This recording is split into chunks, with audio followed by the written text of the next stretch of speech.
we're out here. This is the field where the magic happens. Benning Bites with Damon Benning.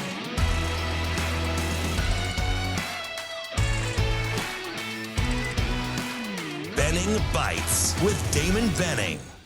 It's another episode of Benning Bites. Appreciate you being a part of what we do. Good stuff today. We kind of got into psychoanalyzing press conferences. I mean, what else is new? But we appreciate you being a part of what we do on ESPN 590 here in Omaha, KL4R in Lincoln, starting at 9. Tri-Cities. We've got Apple, Google, Stitch, Spotify, YouTube, all those good things with my main man, Ravi Lula, and I. I think my big takeaway from yesterday was I didn't understand why we were kind of so doom and gloomy after Coach Rhule's press conference. I kind of like the fact that he's open. I think he's honest. I think he's saying – because there's a couple things I think we have to remember. So the first time that he's saying that during a press conference is probably not the first time his team is hearing it. So they'll be okay or they'll have to figure it out, right? So one of those two things is going to happen. And the other thing is I think we should appreciate the level of transparency. Winning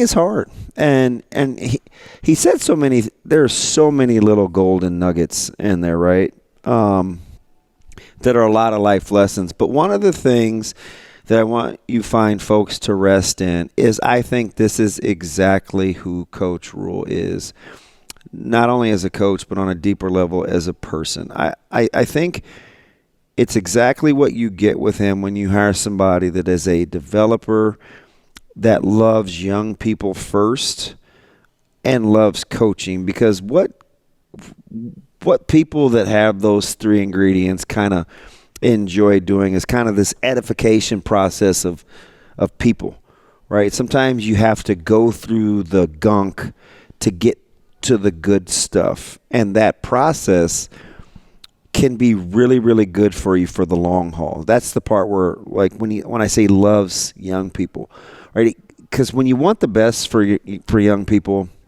and you want to get them ready to be adults, good fathers, good husbands, good employees, good teammates. There's other things that come with it that you learn through the game of football. And he's just one of those guys that enjoys teaching those lessons. Now, unfortunately, sometimes those lessons have to be learned with some of those losses, those agonizing defeats, as he refers to them as soul crushing. Like, that's part of the edification process. And so I didn't really look at it as like, oh man, we can't learn to win. We can't get out of our own way. We just, we kind of tighten up in tight games. Like, sure, but we know that. We've seen it kind of happen, and we know what it's like in one-score games. We know what it's like versus top-ranked opponents. And so if we know it, I don't have any problems really talking about it. And there are going to be some young guys that maybe have to step up, and there are going to have to be some old guys that are going to have to get back to falling in love with the process and not the outcome. Because when the outcome just boils down to winning and losing, it's hard to compartmentalize real time. So the easier thing to do is, okay, I'm fully prepared. I put a lot of money in the bank, i.e. practice on Monday, went through film study on Sunday, I practice on Tuesday, practice on Wednesday. You have to look at games as a time to go spend money. So remember to have fun and enjoy the moment. It's all part of the process. The results will be what they may. And that's why I kind of liked what he said about some of the young guys just enjoying it. He wasn't singling out Dylan as though he was the only one that played well. It's not what he said. He said, well, Dylan was loose. Ja'Cory was loose. Like, that's code for the young guys that haven't been through the grind of, oh, man, we can't win. Like, they kind of embrace the moment, regardless of the performance. Because remember, he said that without tying it to the performance. He talked about how you embrace the opportunity, right? Because it's kind of similar to when I say sometimes being tough is just your willingness to get your tail kicked. Like, that's toughness. Just like part of winning is understanding that losing can be an outcome.